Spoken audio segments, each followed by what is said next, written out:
the night of reckoning. The storm rolled in on Christmas Eve.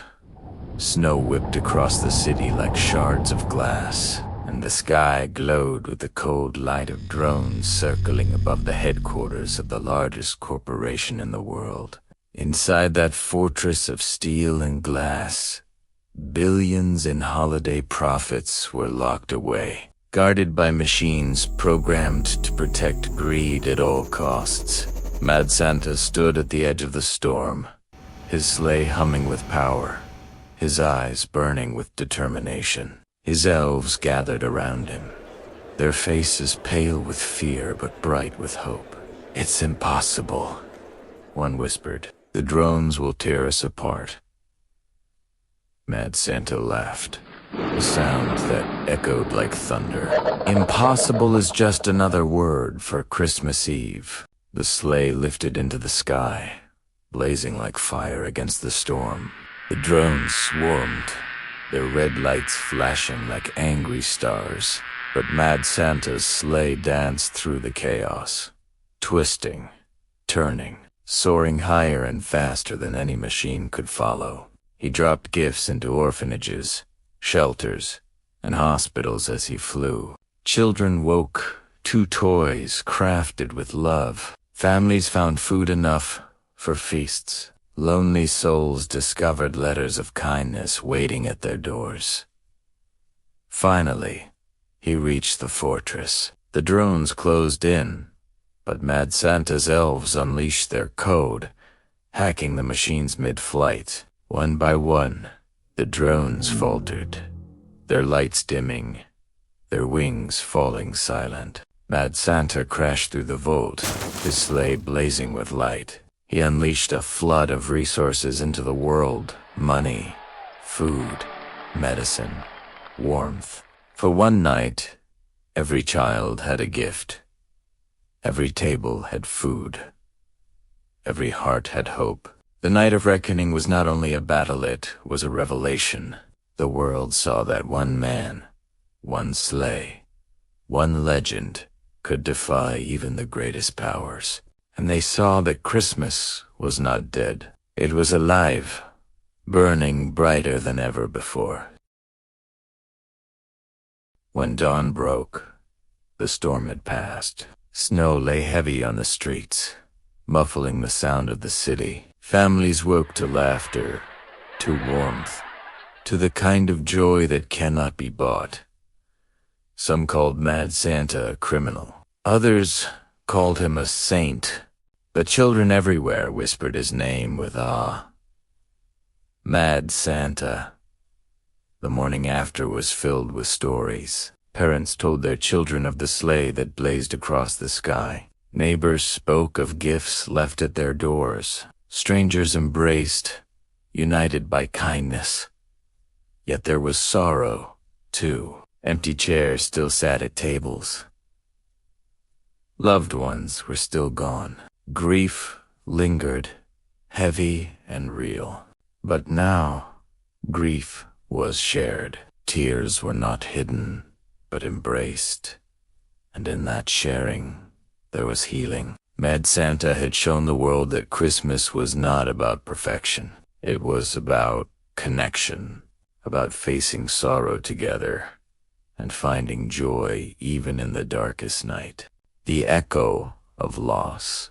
Mad Santa knew that victory was never complete. He saw widows staring at photographs of loved ones gone. He saw children clutching toys but longing for parents who would never return. He saw families reunited, but also families broken. He understood that Christmas was not a cure for grief. It was a light in the darkness, a reminder that even pain could be shared, and that sharing made it bearable. He visited cemeteries, where candles flickered against the snow. He visited hospitals, where machines hummed beside beds. He visited homes where silence was louder than any song. And in each place, he left not only gifts, but presence. Sometimes, he sat in silence with those who mourned. Sometimes, he listened to stories of love lost. Sometimes, He simply held a hand, and in those moments, he gave the greatest gift of all, the gift of being seen, of being remembered, of not being alone. Mad Santa carried these truths with him, knowing that joy and sorrow were threads of the same tapestry. And he knew that to truly reclaim Christmas, he must embrace both.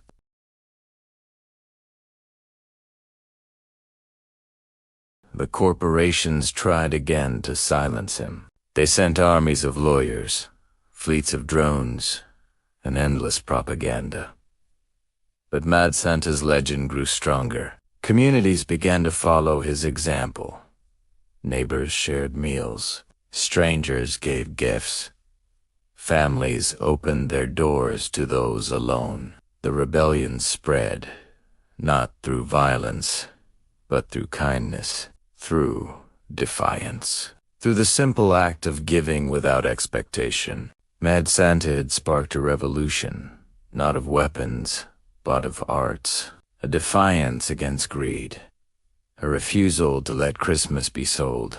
His sleigh became a symbol, his name a rallying cry. Christmas belonged to everyone, and no one could take it away. Mad Santa vanished into the snow, leaving only a trail of laughter and tears. No one knew where he went, but his legend grew. Parents told his story by firelight. Children drew his sleigh in crayon. Communities carried his message forward. Give when you can. Laugh when you're able. Cry when you must.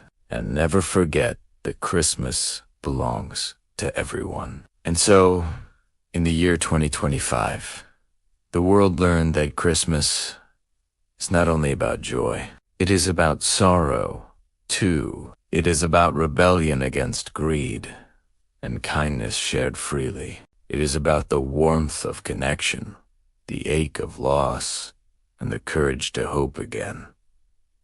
Mad Santa was mad, yes, mad enough to fight for love. Mad enough to remind us all that Christmas is not a product.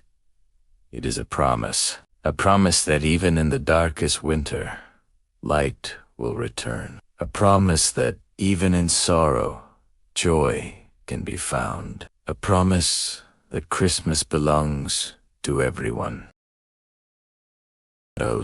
Mad Santa's sleigh was no ordinary sleigh. It glowed with solar panels, hummed with wind turbines, and cut through the sky like a comet. Its frame was forged from recycled steel, its runners sharpened to slice through storms. When it flew, it left behind not just a trail of light, but a whisper of hope. His elves were not toy makers, but hackers, engineers, and dreamers.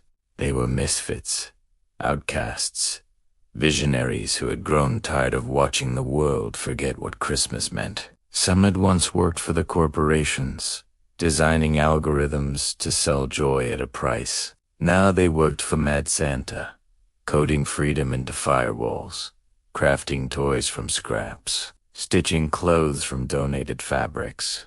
Together, they plotted a daring mission to take Christmas from the corporations and return it to the children, the families, the forgotten. On Christmas Eve, Mad Santa soared above glittering towers. He bypassed drones, slipped past firewalls, and redistributed wealth.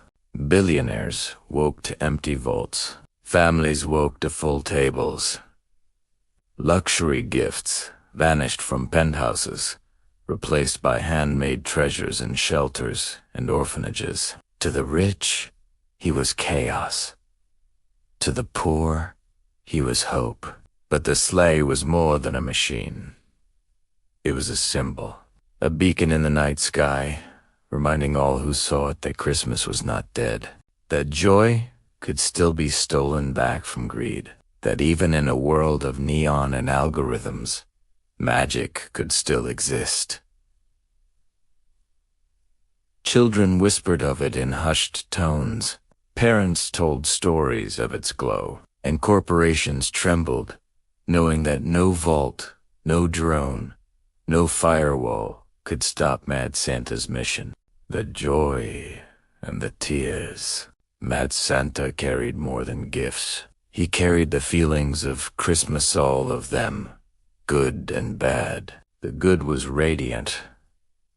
Children laughed as they opened warm coats. Parents smiled through tears as they found food enough for a feast. Lonely neighbors suddenly found themselves invited to join in celebrations. The air was filled with music, with laughter, with the kind of joy that cannot be bought. But the bad was heavy. Empty chairs at dinner tables where loved ones should have been. Parents hiding sorrow behind forced smiles. The ache of those who felt forgotten, even in the season of light. Mad Santa knew Christmas was not only joy, it was also grief, longing, and the courage to face both. He carried these feelings in his sack like heavy stones, determined to remind the world that Christmas was about connection, not perfection. He visited hospitals, where children lay in beds too small for their dreams. He visited shelters, where families huddled together against the cold. He visited prisons, where men and women longed for forgiveness. And in each place, he left not only gifts, but hope. Hope that tomorrow could be brighter. Hope that sorrow could be shared. Hope that even in the darkest night, light could still be found. Mad Santa wept as often as he laughed. He knew that joy and sorrow were threads of the same tapestry, and he knew that to truly reclaim Christmas, he must embrace both. The battle of the billboards. The corporations fought back. They plastered cities with messages. Mad Santa is a thief. Christmas belongs to commerce. But Mad Santa's elves hijacked the billboards. Overnight, the skyline changed. Ads became messages of hope. Christmas is not for sale. Give more than gifts. Give kindness. Joy belongs to everyone. Children cheered. Parents wept. Even the coldest hearts felt a flicker of warmth.